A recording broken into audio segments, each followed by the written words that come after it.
Vamos lá, então nessa parte da aula nós vamos falar um pouco sobre a classificação dos fungos, a sua filogenia.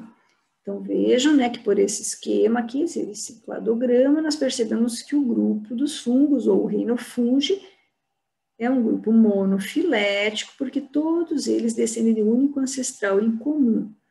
Então, aqui definido, né, suportado por algumas características particulares dos fungos, especialmente, então, a presença do, né, o corpo sendo formado em toporíferos, então formamos micélios, o fato deles reproduzirem por esporos, e o processo de alimentação, que é por absorção de nutrientes que ele vai digerir antes de absorver. Além dessas características, lembrar que os fungos também possuem quitina na sua parede celular e guardam, né, como reserva o glicogênio dentro das células. Nós temos 4 grupos de fungos, um grupo menor, menos conhecido, que é dos Chytridiomycota, que é um grupo de fungos aquáticos, que possui o seu esporo dotado de flagelos, já que ele é aquático, então ele pode se deslocar por nado, seus esporos, e os outros 3 grupos que são mais populares, mais conhecidos por nós, que são caracterizados então pela perda do flagelo, que é o caso dos bolores, né, aquele negro do pão, dentro do Zygomicota, e dos também chamados aí de cogumelos, orelhas de pau, que é do grupo dos Basidiomycota, e Ascomycota, que formam essa estrutura, que é equivalente a essa dos Basidiomycota, mas que parece uma tacinha, né? Então ele tem um formato diferente desse aqui. Tanto Ascomycota quanto Basidiomycota possuem esse chamado corpo de frutificação, que é uma estrutura que vai ser uma estrutura relacionada à reprodução desses fungos. Então vejam que aqui nós temos então esses 4 grupos, vamos falar um pouquinho de cada um deles. Antes de falar dos grupos especificamente, lembrar que, numa classificação um pouco mais antiga, os zigomicetos eram chamados de ficomicetos, os ascomicetos, então que hoje são ascomicota, representados aqui pelo bolor verde, que é o penicílio. Aqui entra, então, aqueles fungos que nós falamos que têm a estrutura de reprodução que parece uma tacinha, e também entra nesse grupo aqui os levedos, que é aquele fungo que é utilizado lá para fazer o fermento do pão. Nós tínhamos antigamente definido um grupo chamado de deuteromicetos, coloquei entre aspas aqui porque não é mais considerado um grupo natural, um grupo monofilético. Hoje, alguns fungos, né, que foram reestudados dentro dos deuteromicetos, você percebeu que ele pertence ao grupo dos ascomicetos. Então, hoje, nessa aula, nós vamos estudar os deuteromicetos junto com os ascomicetos. Aqui, nesse grupo, eles incluíam todos os fungos que eles não tinham conhecimento do processo sexuado de reprodução, por isso eles eram chamados de fungos imperfeitos. Então, dentro desse grupo, é que tem aqueles causadores das micoses, das doenças, então, que são causados por fungos, e são especificamente dentro desse grupo aqui, tá? Então, que hoje estão aí junto com os ascomicetos. E os Basidiomycota, que também são chamados de Basidiomicetos, que é dos cogumelos, orelhas de pau.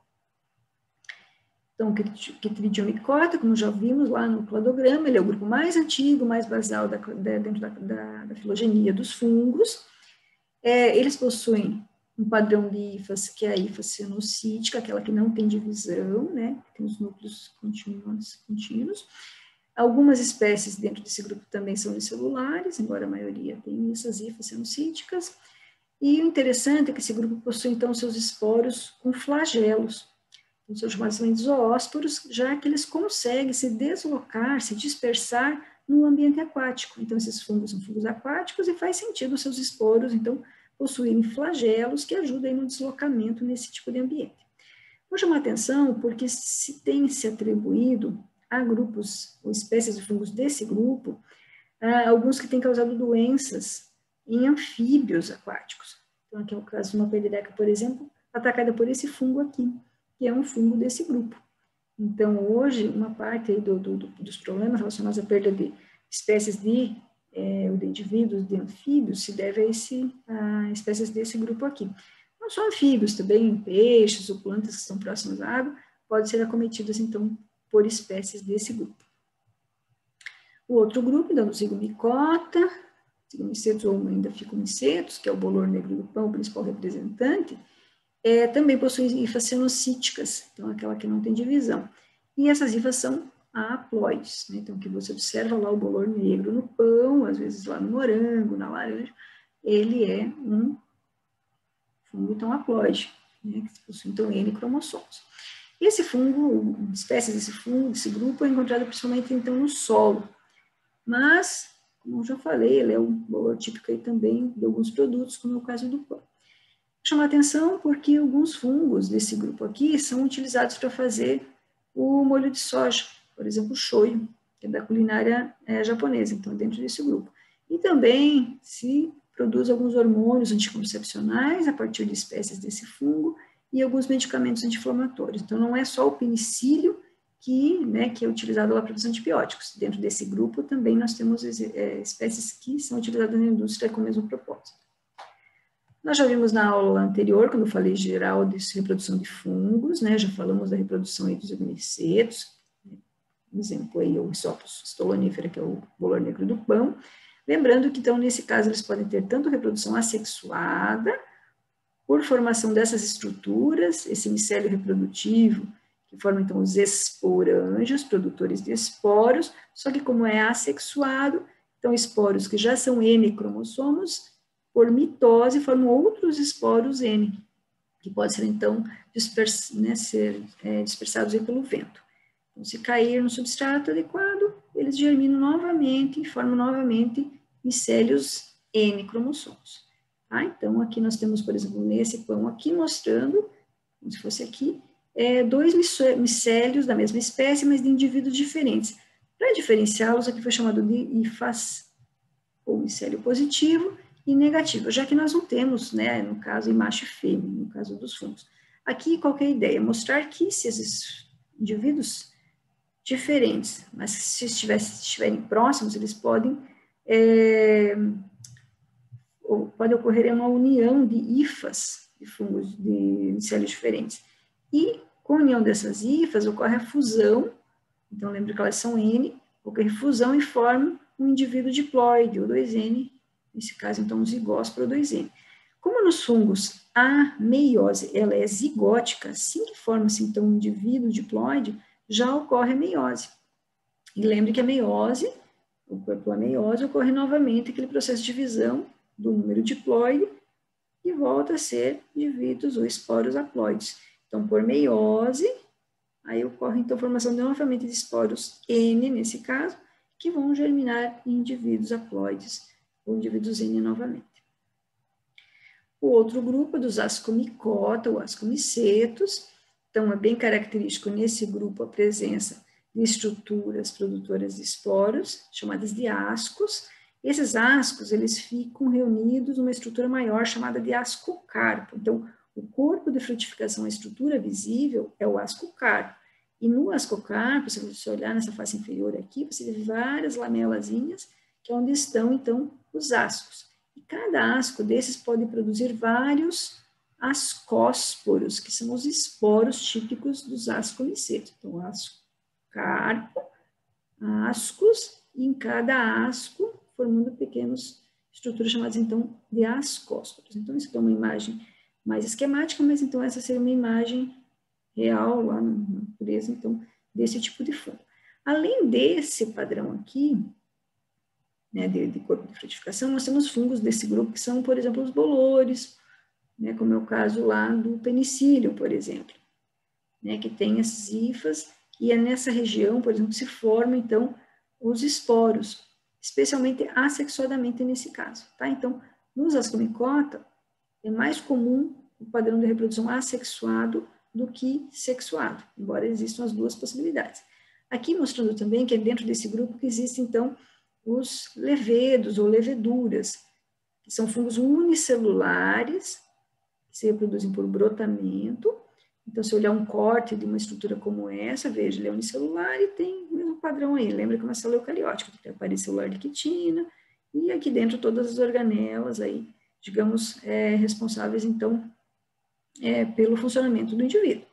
Tá? Então, alguns exemplos, aqui a morquela, é um tipo de fungo desse grupo que é comestível, né? Então, dentro dos ascomicetos. E aqui, mostrando, então, se for unicelular, os levedos, reproduzidos por brotamento, então, assexuadamente. Aqui um fungo, como é o caso do penicílio, onde se formam lá nas extremidades das hifas, os chamados conidióforos, que produzem, então, esporos bem fininhos, chamados de conídeos, tá? Então, conidióforo, na ponta das hifas, por mitose vão produzindo esporos bem fininhos, que são esses conídeos. Aí, se nós observarmos, então, a parte sexuada da reprodução dos ascomicetos, ela é menos frequente do que o processo assexuado, mas ela forma, então, esse padrão aqui que nós já tínhamos falado. Então, aqui nós temos, então, por união de hifas, né, positivo e negativo, formando uma estrutura que vai, então, produzir, por meiose, esporos N, e aí, por várias mitoses, formando, então, mais e mais esporos, de uma forma, daí, nesse caso, assexuadamente. Então, nós temos as duas possibilidades aqui no ciclo de vida de um ascomiceto, certo? Então, o padrão mais geral lembra a maioria dos fungos, tá? Então, algumas particularidades. E dentro do grupo dos Basidiomycota, ou Basidiomycetos, é o mais conhecido aí, que são os cogumelos, chapéu, temos as orelhas de pau, e também, nós vamos ver depois na próxima aula, falar um pouquinho sobre os fungos parasitos. Nós temos essa ferrugem do pé de café, que é um exemplo de Basidiomyceto. Então, nesse caso aqui, existe reprodução assexuada, como nos demais, então, por formação daqueles conídeos, que são aqueles esporos finos, assexuadamente, mas é mais comum observar a reprodução sexuada, que é quando ocorre a formação dos basidiocarpos, que é essa estrutura reprodutiva típica dos basidiomycetos. Então, aqui mostrando várias imagens dos cogumelos. Então, observa que sempre está em cima de matéria orgânica. Né? Então, aqui é um tronco de uma árvore, pode ser, de repente, fezes do animal, pode ser um tronco em decomposição, né? Ou pode ser uma estrutura viva, como é o caso desse pé de café aqui, em que o fungo está na folha. Tá? Então, aqui as orelhinhas de pau, várias diferentes texturas. Essa aqui, o gênero desse grupo aqui, de basidiomycetos, é chamado de auriculária, e a textura é bem semelhante à da nossa orelha. Possivelmente por isso que deram esse nome.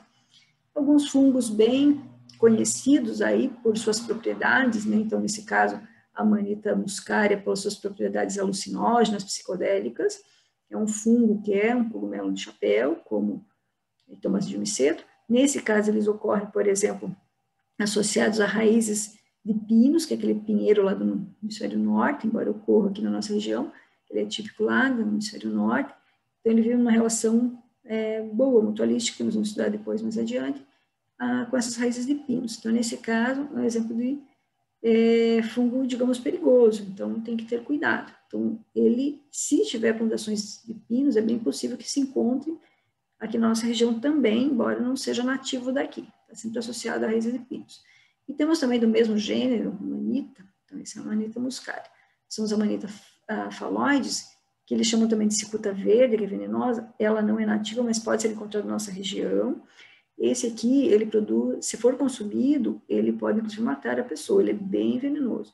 Então, olha só, não dá para sair na natureza comendo cogumelo, porque olha só, ele é muito parecido com um champignon, que é aquele que a gente usa, né, como um fungo comestível. Então, muito cuidado com uma ingestão aí de fungos, nunca ingerir nada que não seja já conhecido, né, que venha, por exemplo, como, né, comercialmente vendido.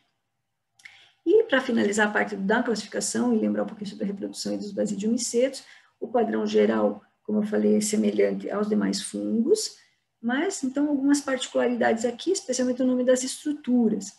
Então, vejo que nesse caso aqui, né, nós podemos ter união, então, de hifas, de indivíduos diferentes da mesma espécie, positiva e negativa, então, lembra que elas são M. Primeiro ocorre a fusão das hifas, que é a plasmogamia, depois ocorre a fusão dos núcleos, né, e aí a gente chama de cariogamia. Então, aí sim formam núcleos diploides, que vão, então, formar esse indivíduo, que é o basidiocarpo, certo? E aí,